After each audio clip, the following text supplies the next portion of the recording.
ಚಿಕ್ಕೋಡಿ ಶೈಕ್ಷಣಿಕ ಜಿಲ್ಲಾ ಆಡಳಿತದಿಂದ ಡಾಕ್ಟರ್ ಬಿಆರ್ ಅಂಬೇಡ್ಕರ್ ಜಯಂತಿ ಆಚರಣೆ. ವಿಶ್ವದ ಸರ್ವಶ್ರೇಷ್ಠ ಸಂವಿಧಾನ ರಚಿಸಿ ಪ್ರತಿಯೊಬ್ಬ ಭಾರತೀಯನಿಗೆ ಕೊಡುಗೆ ನೀಡುವ ಮೂಲಕ ಸದೃಢ ಭಾರತ ನಿರ್ಮಾಣಕ್ಕಾಗಿ ಡಾಕ್ಟರ್ ಬಾಬಾ ಸಾಹೇಬ್ ಅಂಬೇಡ್ಕರ್ ಅವರು ಭದ್ರ ಬುನಾದಿ ಹಾಕಿದ್ದಾರೆ ಎಂದು ಶಾಸಕ ಗಣೇಶ ಹುಕ್ಕೇರಿ ಹೇಳಿದರು.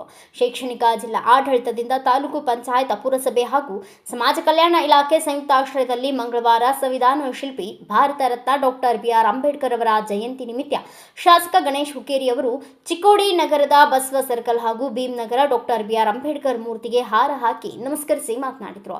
ಇಂದು ವಿಶ್ವದಾದ್ಯಂತ ಡಾಕ್ಟರ್ ಬಾಬಾ ಸಾಹೇಬ್ ಅಂಬೇಡ್ಕರ್ ಅವರ 135ನೇ ಜಯಂತಿಯನ್ನು ಅತ್ಯಂತ ಸಂಭ್ರಮ ವಿಜೃಂಭಣೆಯಿಂದ ಆಚರಿಸಲಾಗುತ್ತಿದೆ. ಡಾಕ್ಟರ್ ಬಿಆರ್ ಅಂಬೇಡ್ಕರ್ ಅವರ ಬದುಕು, ಜೀವನ, ಸಾಧನೆ, ಸಮಗ್ರ ಚಿತ್ರಣ ಕಟ್ಟಿಕೊಡುವ ಹಾಗೂ ವಿಚಾರ ಸಂದೇಶಗಳನ್ನು ಮಾಹಿತಿಯುಳ್ಳ ನವೀಕರಣಗೊಂಡ ಡಾಕ್ಟರ್ ಬಿಆರ್ ಅಂಬೇಡ್ಕರ್ ಭವನದಲ್ಲಿ ಜಯಂತಿ ನಡೆಯುತ್ತಿರುವುದು ವಿಶೇಷವಾಗಿದೆ ಎಂದರು. ಸಮಾಜದಲ್ಲಿ ಸಮಾನತೆಯ ಹಕ್ಕಿನೊಂದಿಗೆ ರಾಷ್ಟ್ರದ ಏಳಿಗೆಗಾಗಿ ಡಾಕ್ಟರ್ ಬಿಆರ್ ಅಂಬೇಡ್ಕರ್ ಅವರು ನೀಡಿದ ಕೊಡುಗೆ ಅಪಾರವಾಗಿದೆ. ಮನುಷ್ಯನ ದೇಹದಲ್ಲಿ ಹೃದಯ ಎಷ್ಟು ಮುಖ್ಯವೋ ಅಷ್ಟೇ ಭಾರತಕ್ಕೆ ಸಂವಿಧಾನ ಮುಖ್ಯವಾಗಿದೆ. ಸಂವಿಧಾನ ಶಿಲ್ಪಿ ಡಾಕ್ಟರ್ ಬಿಆರ್ ಅಂಬೇಡ್ಕರ್ ಅವರನ್ನ ಕೇವಲ ಒಂದು ಜಾತಿ ಸಮುದಾಯಕ್ಕೆ ಸೀಮಿತಗೊಳಿಸಬಾರದು. ಜಾತಿ ಮತ ಪಂಥಗಳನ್ನು ಮೀರಿ ನಿಂತ ಮೇಧಾವಿಗಳಾಗಿರುವ ಅವರು ಎಲ್ಲರಿಗೂ ಸಮಾನತೆ, ಸ್ವಾತಂತ್ರ್ಯ, ಅಭಿವ್ಯಕ್ತಿ ಮತ್ತು ಗೌರವಯುತವಾಗಿ ಹಾಗೂ ಘನತೆಯಿಂದ ಜೀವನ ನಡೆಸಲು ಸಂವಿಧಾನ ಒದಗಿಸಿಕೊಟ್ಟಿದ್ದು, ಸಂವಿಧಾನದ ಆಶಯದಂತೆ ನಡೆದುಕೊಳ್ಳುವುದು ಪ್ರತಿಯೊಬ್ಬ ಭಾರತೀಯನ ಕರ್ತವ್ಯವಾಗಿದೆ ಎಂದರು.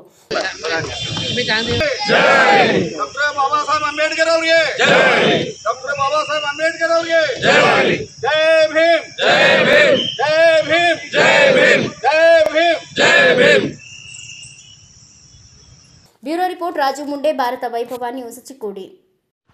Thanks for watching. Read, discuss and debate with editor Dr. Yan Prashant Rao. Wanted reporters in print, digital and visual media for Bharat Vaibhav Daily Newspaper, BV News 5 Channel and BV Fast Web News from all the talukas of Karnataka, Goa and Maharashtra.